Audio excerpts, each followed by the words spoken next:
খোদার কাছে মোনাজাতে বলি বারে বার, কেন সে প্রাণ বন্ধু হইল না আমার।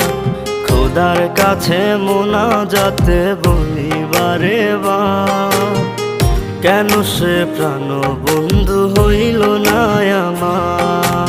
নই কি আমি তার যোগ্য, নাকি আমার এমন ভাগ্য, এত ব্যথা সইতে আমি পারবো না যে আর।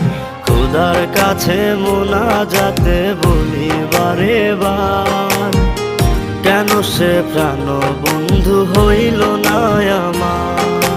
খোদার কাছে মোনাজাতে বলি বারে বার, কেন সে প্রাণ বন্ধু হইল না আমার।